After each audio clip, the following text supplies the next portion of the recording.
Nous disons bienvenue, chers experts, les différentes personnes qui travaillaient comme des chefs, des responsables, des chefs d'équipe, des managers, des responsables des organisations, des entreprises étatiques, privées, para-étatiques, ou des leaders religieux, ou selon vos fonctions, à vos titres et qualités.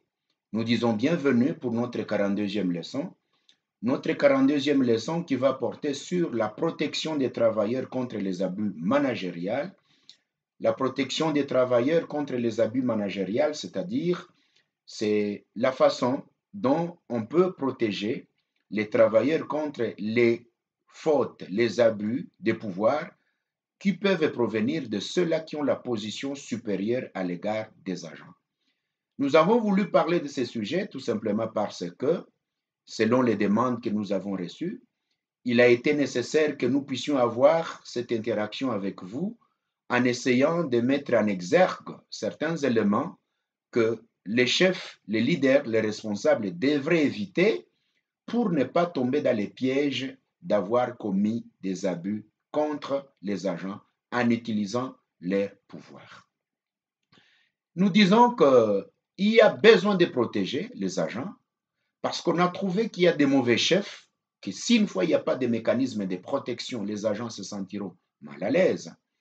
Nous disons qu'il est nécessaire de protéger les agents, tout simplement parce que il y a des moments où on a des femmes, on a des filles, on a des personnes qui ont une santé fragile, on a des personnes, par exemple, qui sont nouvellement engagées, qui ne peuvent pas avoir la capacité de s'adapter très rapidement au travail. Et si on les met directement dans un sentiment d'oppression, de mauvais climat, dans un climat professionnel toxique, immédiatement leur motivation va baisser. On a trouvé qu'il y a des moments où certains responsables des organisations d'entreprise commettent des abus sans le savoir et qu'il est nécessaire de suivre de telles leçons ou des moments où des gens sont victimes dans des organisations mais croient que c'est normal, mais qu'après avoir suivi des leçons pareilles, il ou elle se réveille ou s'éveille directement pour dire voilà, donc je vis dans un climat d'oppression, d'abus de pouvoir, je vais prendre des dispositions pour m'en sortir. Donc c'est une sensibilisation mais aussi des conseils et des directives pour que tous ceux-là qui travaillent avec vous puissent se sentir à l'aise. Alors, les objectifs de notre leçon sont les suivants. Primo, nous voulons éveiller les sentiments de vigilance dans les agents pour que lorsqu'ils verront des comportements d'abus moral, de pouvoir, d'autorité dans le travail, qu'ils ou qu'elles puissent ne pas laisser ça passer. Deuxième chose, nous voulons éveiller l'attention des responsables, des chefs d'entreprise, des managers sur comment il faut éviter les abus et sur comment il faut traiter les travailleurs lorsqu'il y a des cas de dénonciation pareils. Autre conseil qui vient dans le cadre des objectifs, c'est démontrer que les organisations qui ont des problèmes d'abus de pouvoir managérial ne progressent pas, tout simplement parce que la non-protection des agents les démobilise et pourquoi pas pèse sur leurs performances. Et que par conséquent, après avoir suivi notre leçon numéro 42, chaque personne, selon son rang, son niveau, pourra prendre des dispositions pour que cela ne puisse pas arriver dans vos entreprises, vos organisations et pourquoi pas les lieux où vous êtes censé travailler avec vos niveaux de responsabilité. Alors, quels sont les mots qui peuvent caractériser les abus moraux managériels? Comment pouvons-nous qualifier les abus de pouvoir managérial? Comment pouvons-nous identifier des cas, des exemples, des comportements que nous pouvons dire que ça, purement, c'est de l'abus? Quels sont les exemples qui peuvent nous permettre d'identifier ces comportements dans le travail, à l'égard d'un collègue, à notre égard nous-mêmes, et pourquoi pas devant des gens qui sont victimes? Voici quelques exemples. C'est lorsque, par exemple, vous avez la terreur qui vient d'un chef, les systèmes autoritaristes. Vous avez de l'autorité qui dépasse les niveaux, de sorte que dans l'entreprise, le chef, il est pris comme un absolu qui n'a pas de contradicteur. C'est lorsque vous avez des mauvaises méthodes de gestion qui ne favorisent pas la liberté et la réclamation dans les services. C'est lorsque vous avez un chef qui crée le climat de terreur, qui ne permet pas à ce que des réunions se tiennent ou des décisions se prennent à son égard dans le cadre de demander l'aménagement de certaines façons de travailler. C'est lorsque, par exemple, dans une entreprise, vous avez des règles rigides, des procédures rigides, où même quand vous commettez l'erreur qui peut être corrigée, on ne la corrige pas, on ne vous donne pas la possibilité de rectifier, mais plutôt on vous sanctionne directement sans aucune autre forme de revendication ni d'explication. C'est lorsque, par exemple, dans une entreprise, dans une organisation, vous avez des humiliations, des mises au placard, vous avez des critiques injustes, vous avez des dénonciations injustes qui sont prises au sérieux, où on ne donne pas à la personne qu'on a accusée la possibilité de se justifier. Vous avez par exemple des agressions verbales, des humiliations répétitives, vous avez des pressions continuelles, on met la pression sur vous, on ne vous permet pas d'avoir une revendication, mais on met la pression sur vous, on veut à tout prix avoir de grands résultats, même dans des conditions inhumaines. On vous dit, vous devez atteindre tel niveau de production. Mais vous dites non, le climat n'est pas favorable. Non, non, non, non, non, non, non, vous devez produire ça. Voilà, autant de difficultés. C'est lorsqu'il y a par exemple des reproches injustes, on vous reproche injustement sur des choses que vous n'avez pas commises. C'est lorsque vous avez les refus de dialogue, on vous empêche de dialoguer avec les chefs. Chaque fois que vous les levez, vous dites non, non, je ne vous reçois pas. Vous venez, non, non, je ne vous reçois pas. Jusqu'à la fin du mois, je ne te vois pas, tu ne me vois pas. C'est lorsque vous avez par exemple la brutalité à l'égard des agents. C'est lorsque vous avez l'agressivité verbale. À chaque fois que l'on vous parle, c'est vraiment des paroles agressives. C'est lorsque, par exemple, vous avez des méthodes de gestion qui favorisent les uns et qui défavorisent les autres. C'est lorsque vous avez, par exemple, des comportements humiliants. Dans des réunions, on vous humilie, vous parlez un peu, on vous humilie. On ne vous laisse même pas le temps de parler. Ah, tais-toi, est-ce que toi, tu ignores que tu n'es même pas important dans cette maison? Des choses comme ça. C'est lorsque vous avez, par exemple, des divisions, des équipes, en les montant les uns contre les autres, en faveur du chef. Vous avez des organisations dans lesquelles il y a les gens qui sont pour le chef et les autres qui sont contre lui, et on les oppose tous les jours pour les empêcher d'être solidaires ou bien pour les empêcher un jour de constituer une équipe solide qui peut revendiquer contre les abus des chefs. Et là, vous avez ce qu'on appelle diviser pour régner. Il vous a déjà divisé pour régner sur vous. C'est lorsque, par exemple, vous avez des services dans lesquels, lorsqu'il y a des dénonciations, c'est celui qui a dénoncé qui est sanctionné, alors qu'on allait prendre au sérieux sa dénonciation pour qu'il y ait la rectification. Tout ça, ce sont des abus managériaux, surtout des abus de pouvoir qui proviennent du chef. Là, c'est lorsque nous parlons du système des abus managériels, mais dans la phase descendante.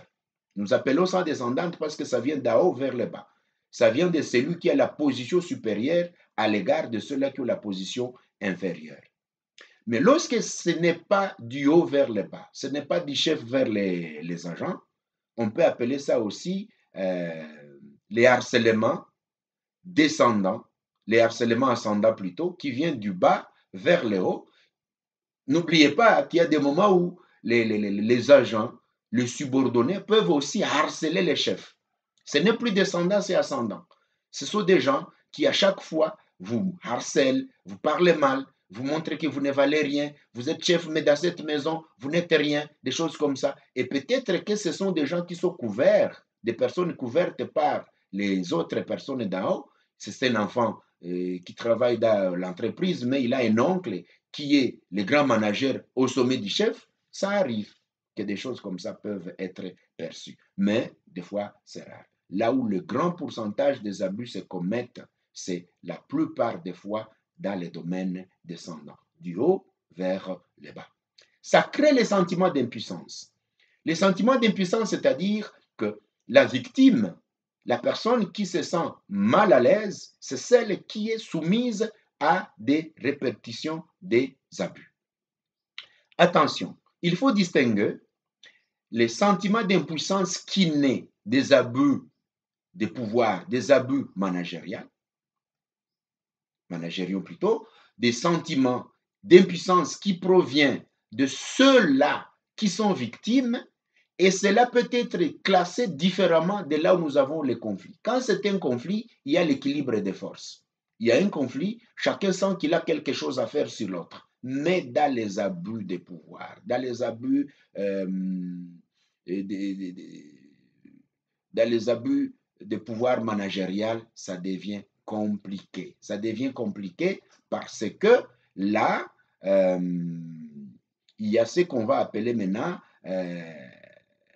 l'impossibilité de la personne de revendiquer. La personne ne peut plus revendiquer. Pourquoi? Parce qu'il y a cette difficulté-là de la personne de vouloir réclamer, revendiquer, parce qu'elle se dit, si je réclame, on va me chasser. Si je revendique, on va couper mes salaires ou bien mes avantages. Si je revendique, on ne va pas reconduire mon contrat l'année prochaine. Si je revendique, on ne va pas encore me faire soigner. Si je revendique. Cette impuissance-là devient très, très dangereuse parce que la personne qui est victime risque même de tomber malade et ça affecte son physique. Donc, les abus du pouvoir managérial est un danger très grave parce que ça ne permet pas l'essor de l'organisation. L'organisation ne peut pas décoller très bien parce qu'il y a des personnes qui sont très frustrées et ça ne permet pas à ce que les travailleurs font une bonne performance. Alors, comment nous devons parler de la protection? Parce que notre but, c'était la protection des agents contre les abus du pouvoir managérial. Les abus du pouvoir managérial. Donc, si nous parlons de ça, nous voulons bien insister sur qui protège qui. Qui doit protéger les agents contre les abus du pouvoir managérial?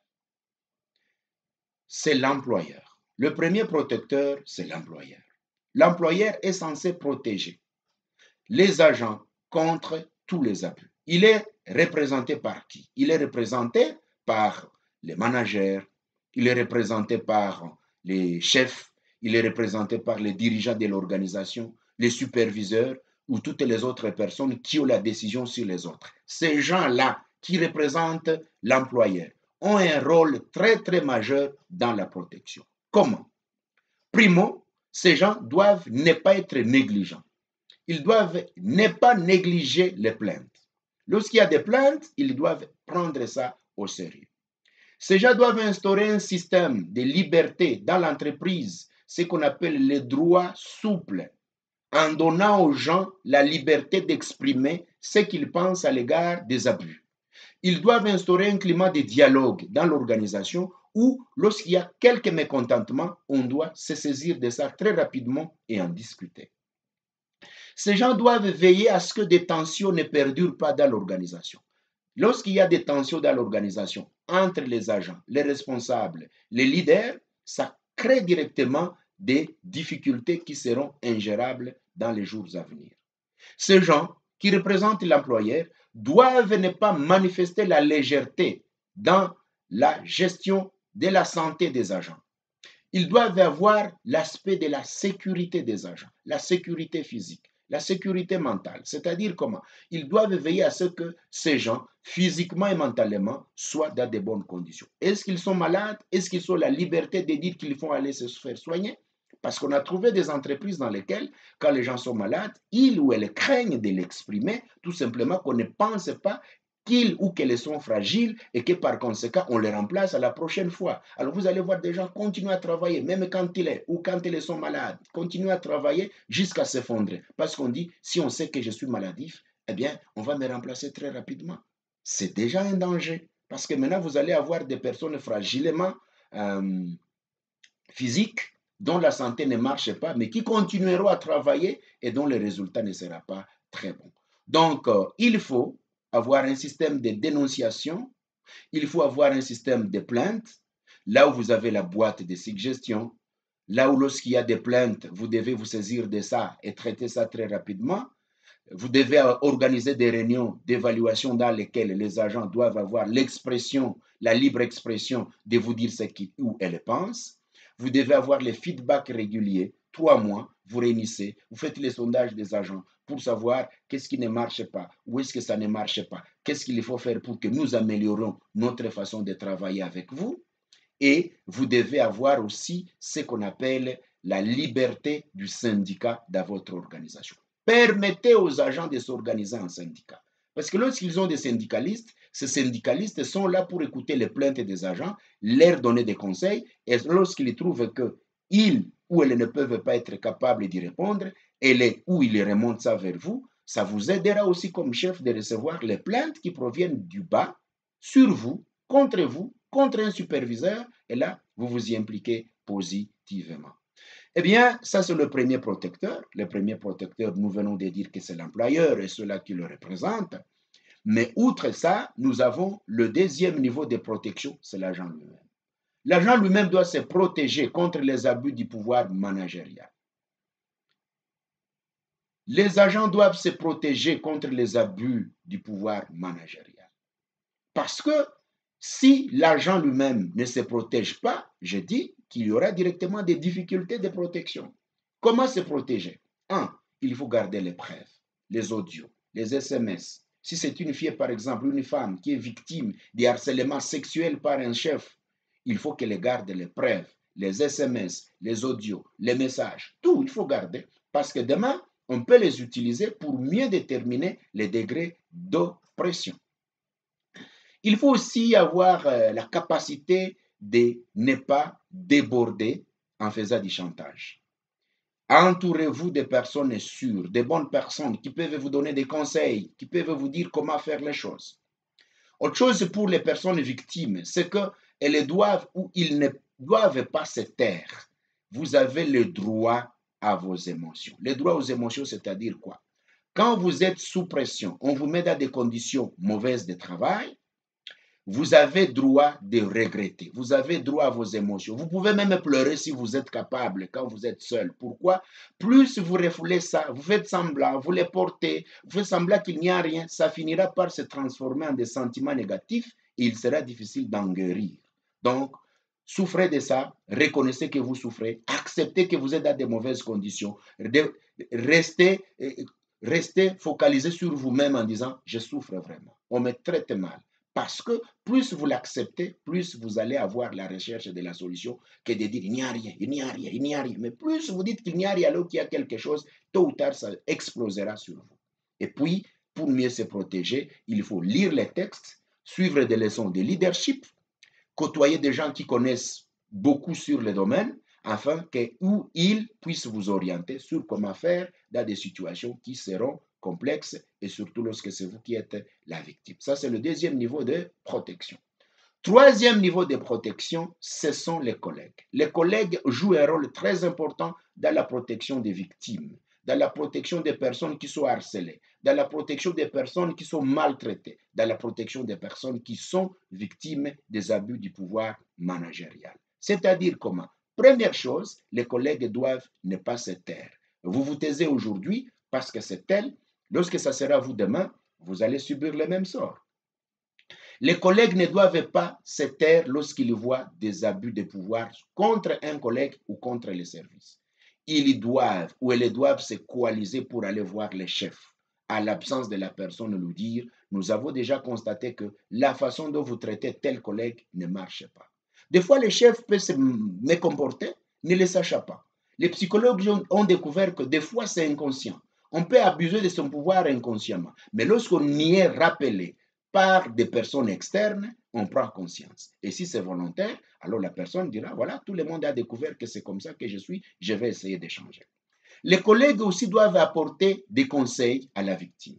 Ils doivent être solidaires à l'égard de cette personne-là, l'encadrer, lui montrer des procédures, lui montrer qu'est-ce qu'il faut faire pour ne pas continuer à souffrir et dans la mesure du possible, lui fournir même un appui psychologique et pourquoi pas aussi les syndicats qui constituent aussi les collègues ne peuvent pas aussi agir. Donc, les syndicats qui font partie des collègues peuvent remonter l'histoire auprès du chef dire, écoutez, je viens vous voir, mais je viens comme syndicaliste pour vous dire qu'il y a tel cas qui ne marche pas, pour lequel il faudra changer. Voilà un peu que les collègues aussi peuvent garder les témoignages, les archives, là où ils ont été témoins, ils peuvent écrire quelque part. 3 fois, on a injurié tel collègue dans la réunion. 2 fois, on l'a menacé au bureau. 4 fois, on l'a refoulé quand elle venait demander telle question. Voilà. Vous gardez aussi les preuves. Parce qu'un jour, le chef peut dire, je n'ai jamais fait ça. Vous dites, non, non, non, chef. Il y en a. Tel jour, il y a. Pourquoi vous avez gardé ça? Non, nous, on a pensé que c'était passager. Mais on a trouvé que c'était un comportement répétitif. C'est pourquoi nous aimerions vous le dire. Voilà un peu, nous vous disons merci pour la leçon. Nous avons commencé à vous dire que les abus du pouvoir managérial sont très, très dangereux. Les abus du pouvoir moral, managérial sur les agents constituent un grand danger professionnel où il faut que tout le monde y travaille. Et la victime, et les chefs, et les collègues, et les représentants de l'employeur, tout le monde doit veiller à ce que cela ne puisse pas se perpétrer parce que ça crée un climat toxique dans l'organisation. Ça démotive les agents, ça réduit la performance des agents, ça fait à ce que même les gens ne se sentent pas fiers d'appartenir à une entreprise, à une organisation, tout simplement parce qu'il y a un mauvais chef ou des mauvais chefs ou des mauvaises méthodes de gestion ou des règles rigides. Nous vous disons merci. Rendez-vous pour la 43e leçon dans laquelle nous estimons aussi répondre à certaines de vos préoccupations. Mais si vous n'avez pas encore liké la vidéo, vous pouvez la liker, comme aussi, vous pouvez aussi la partager avec les autres. Et si vous n'êtes pas abonné, abonnez-vous en cliquant sur la cloche s'abonner, bien subscribe, et puis cliquez sur la cloche là où ça va montrer toutes pour que vous puissiez recevoir toutes nos leçons. Nous avons un livre que nous avons publié de 500 pages qui parle des guides pratiques du leadership avec 40 leçons pour les dirigeants. Si vous voulez vous en procurer, vous pouvez aussi nous contacter inbox à notre numéro que vous allez trouver sur cette chaîne. Mais aussi, nous aimerions vous poser juste une petite question avant de terminer. Notre leçon, c'est celle-ci. Avez-vous un jour travaillé avec un mauvais chef qui a abusé du pouvoir? Si oui, quelle a été votre manière de s'en sortir? Partagez cette expérience en écrivant sur notre chaîne. Deuxième question, je vais dire, est-ce qu'il vous est arrivé d'aider quelqu'un qui était victime d'abus du pouvoir managérial? Comment avez-vous fait? Vous pouvez aussi nous partager votre expérience. Voilà, nous avons créé des groupes WhatsApp qu'on appelle leçons de leadership. Il y a 2 groupes WhatsApp. Si vous nous contactez inbox et que vous demandez d'y être ajouté, nous pouvons vous ajouter pour que nous continuions à y faire des discussions, des débats et pourquoi pas aussi y partager d'autres leçons des autres experts pour continuer à renforcer nos capacités de leadership. Merci beaucoup. À nous revoir dans la prochaine leçon.